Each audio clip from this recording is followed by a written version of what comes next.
जब भी आप ड्रीम 11 के ऊपर ग्रैंड लीग में कंटेस्ट ज्वाइन करते हो, मेगा जीएल जॉब खेलते हो, 49 रुपीज में 1 करोड़, 49 रुपीज में 2 करोड़, 49 रुपीज में 3 करोड़, आजकल तो 4 करोड़ भी आ गए हैं। तो आप जब कंटेस्ट ज्वाइन करते हो, कंटेस्ट ज्वाइन करने से पहले ग्रैंड लीग की कंटेस्ट की मैं बात कर रहा हूं, वो भी मेगा जीएल की, जब ज्वाइन करोगे कंटेस्ट ज्वाइन करने से पहले एक आती है सेफ्टी शील्ड करके। भाई वो आखिर सेफ्टी शील्ड होते क्या है, सेफ्टी शील्ड का प्रॉपर यूटिलाइज क्या करोगे, सेफ्टी शील्ड का मतलब क्या होती है। सेफ्टी शील्ड का मतलब ये हो गया, अगर आप ग्रैंड लीग में कंटेस्ट ज्वाइन करते हो और आपके कैप्टन वीसी परफॉर्म नहीं करते हैं और आप 49 रुपीज का 49 रुपीज हार जाते हो, तब आपको वो 15 रुपीज बोनस के तौर पे रिफंड कर देंगे।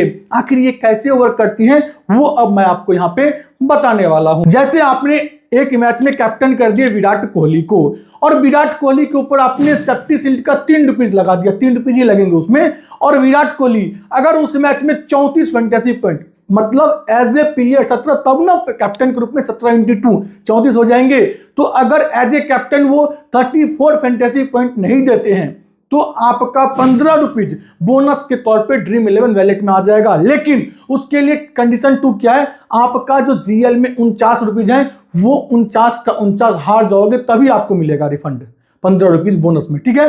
दूसरी पॉइंट, अगर आप सेफ्टी शील्ड लगाते हो वाइस कैप्टन के ऊपर और आपने वाइस कैप्टन बना दी रजत पाटीदार को, और पाटीदार उस मैच में as a vice captain 25.5 fantasy point नहीं देते, एज ए वाइस कैप्टन मैंने कहा, मतलब एज ए नॉर्मल प्लेयर अगर वो 17 फैंटेसी पॉइंट नहीं देते हैं तो आप 3 रुपीज के ब्याज पे 15 रुपीज पा जाओगे ड्रीम 11 डिस्काउंट वैलेट में। लेकिन ध्यान रहे, इसके लिए भी वही कंडीशन है कि 49 रुपीज जो आपने ग्रैंड लीग में लगाई है वो 49 का 49 रिटर्न नहीं आएगा, तभी आपको वो 15 रुपीज मिलेंगे।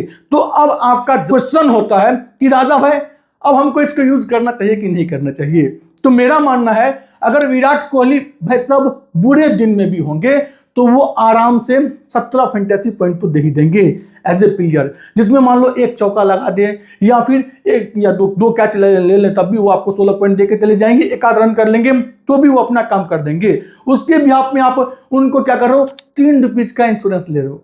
तो आपने 49 रुपीज की जो कंटेस्ट लगाई है, मैं मानता हूं आपके कैप्टन फ्लॉप चलेंगे, मैं मानता हूं आपके वीसी फ्लॉप चलेंगे, लेकिन आज के टाइम में ड्रीम 11 में लगभग 60% जो है वो विनर रहते हैं जीएल में। तो अगर आपकी टीम वैसे भी अगर एवरेज भी होंगी तो भी आप 49 का 49 रुपीज तो निकाल ही लोगे। तो मेरा इंडिविजुअली मानना है कि अगर आप 49 के 49 रुपीज निकालने के लिए खेल रहे हो तब तो आपको इंश्योरेंस नहीं क्लेम करना चाहिए। लेकिन अगर आप मान लो कि 20 टीम से ज्वाइन कर रहे हो, 15 टीम से जीएल खेल रहे हो, 10 टीम से खेल रहे हो, और कुछ ऐसे टीम है जहां पे आपको ये लग रहा है कि कप्तान के फ्लॉप होने के चांसेस भी अच्छे खासे हैं, जस्ट लाइक कोई गेंदबाज है, अगर मान लो 1 विकेट भी ले लेते हैं तो आपको प्रॉफिट दे सकते हैं। अगर वो फ्लॉप चले गए तो वहां पे आपको हो सकता है कि वो 16 पॉइंट निकाल के ना दे, 17 पॉइंट निकाल के ना दे। तो आप उस कंडीशन में गेंदबाज को अगर आप सीवीसी देते हो तो आप इंश्योरेंस या फिर सेफ्टी शील्ड उसको हम बोलते हैं प्यार से, उसको क्लेम जरूर कीजिए। लेकिन अगर आप किसी बल्लेबाज को कैप्टन वीसी देते हो तो मेरे अकॉर्डिंग आपको सेफ्टी शील्ड में 3 रुपीज का जो इंश्योरेंस मिलती है उसको क्लेम नहीं करना चाहिए, उसको नहीं लेना चाहिए। वो जो 3 रुपीज आप एक्स्ट्रा कटवाते हो वो मेरे अकॉर्डिंग नहीं कटवाना चाहिए।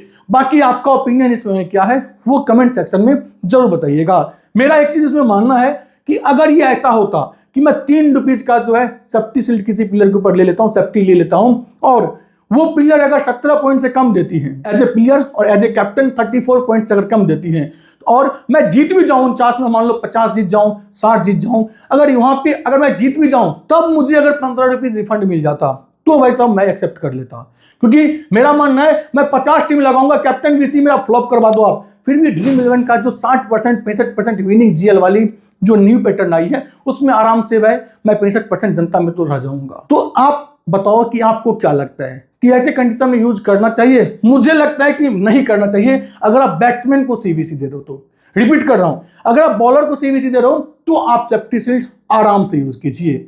बाकी अपना ओपिनियन जरूर रखिएगा। इंपॉर्टेंट बात थी, जब भी आप जीएल खेलते हो आपके सामने ये चीज आती है, इसलिए मैंने सोचा आपके सामने रखा जाए। धन्यवाद।